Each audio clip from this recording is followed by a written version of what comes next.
my sweet friend. So, I am having just such a beautiful, beautiful day. Ugh. It's definitely one of my favorite days that I've had on this planet so far. And yeah, just feeling so grateful. Nothing in particularly magical has happened. But it's just like a slowly but surely my I don't know what exactly to call it, but like I think it's just the fear. I think slowly but surely my fear is dissipating. Um, so what did I come to make this video about?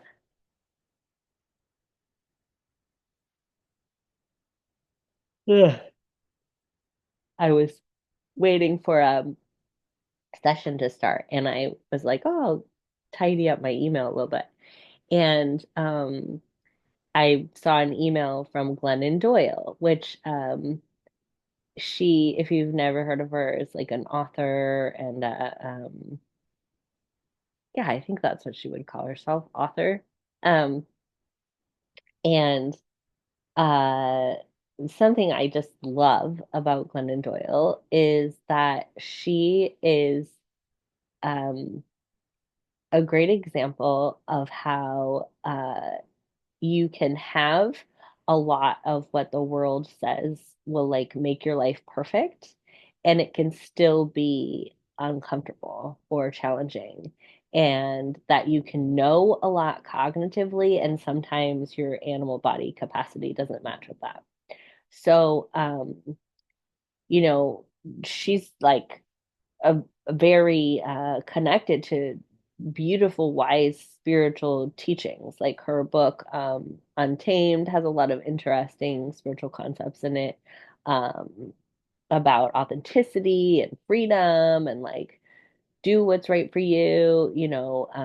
She's very connected, it seems like on a close personal level with people like Martha Beck and Byron Katie and Elizabeth Gilbert, who teach a lot about reducing suffering and, authenticity again and freedom. And so she's had a lot of access to that information.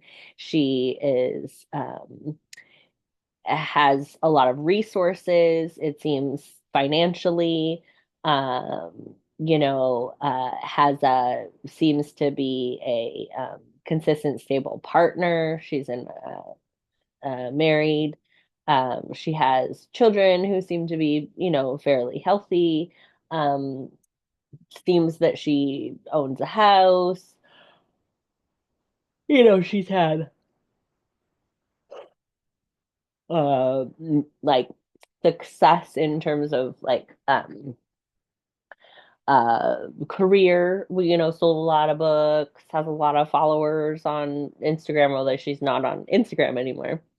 Um, so she has a lot of the things that people say you need to be happy, and yet including like spiritual knowledge and access to um psychological and spiritual resources and information, and cognitively clearly has a lot of understands a lot of that, you know um and her, animal body struggles with putting that knowledge into action, to, have her behavior match her knowledge.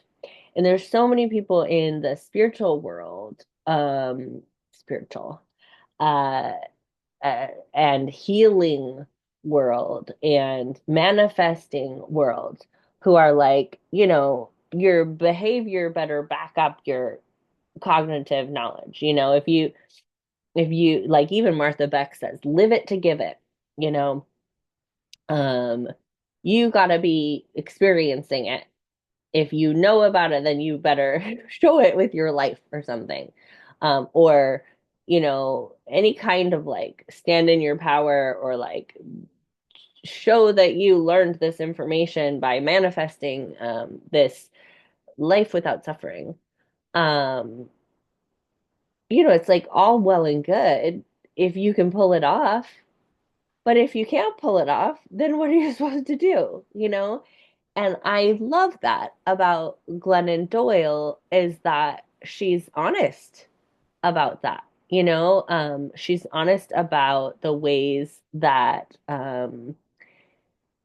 she has struggled with coming into like a relationship with food that has not been able to match like her understanding or thinking about it. I'm sure she could have sit down and have a cognitive conversation about like, oh yeah, all people can eat many times a day, and that's a-okay.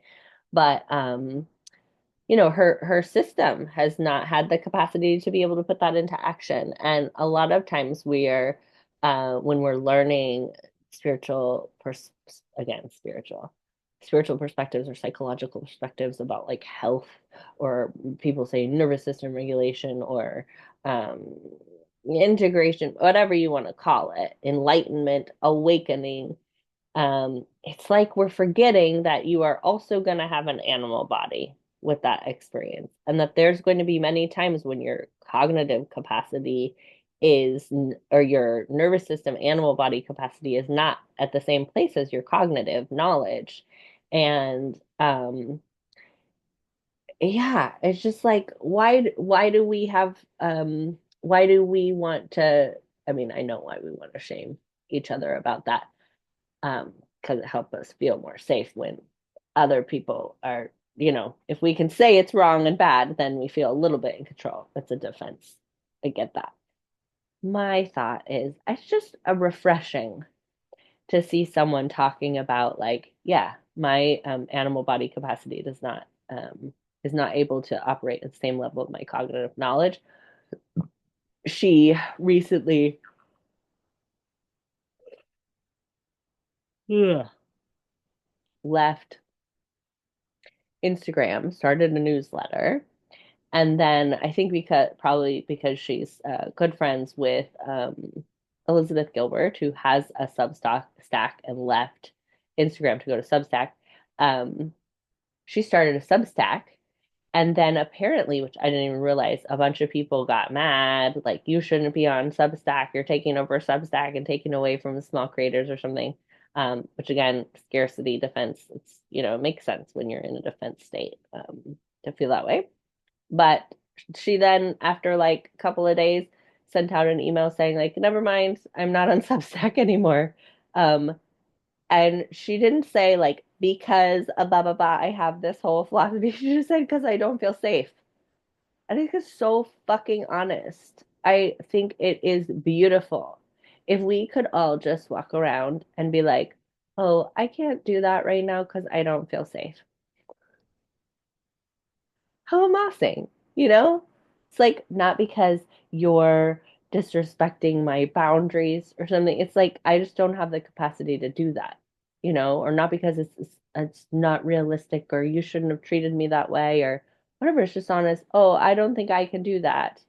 And when we start, Glennon Doyle is doing this in a really big way, which speaks to her nervous system capacity and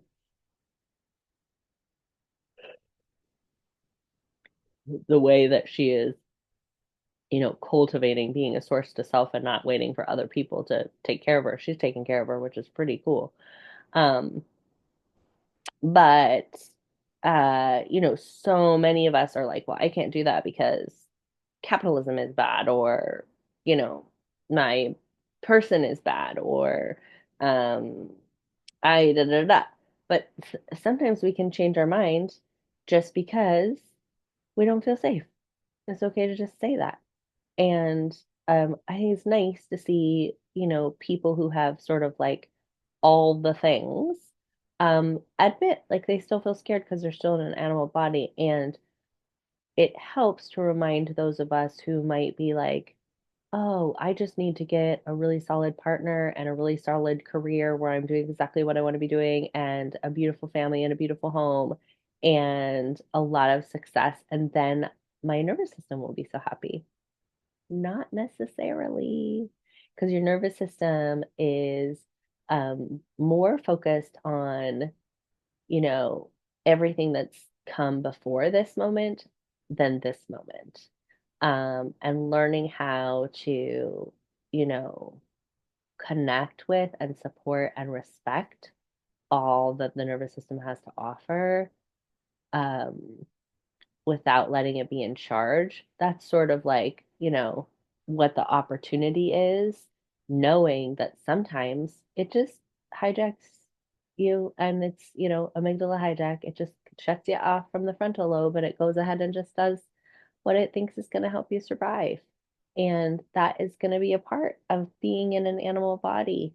Um, and that's okay.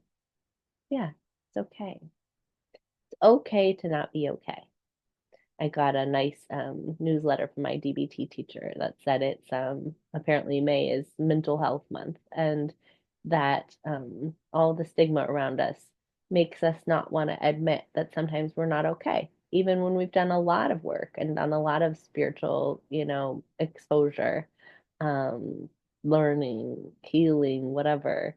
Um, and I think more than anything, I don't want people to, hear from me like you need to be okay. Um, I want to invite in like it can be okay to not be okay.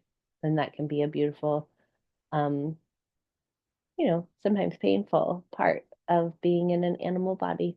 So I appreciate you, Glennon Doyle, for being open about feeling scared and changing your mind, um, when you do, and taking, just taking it one day at a time, as they say. Okay. Love you, love you.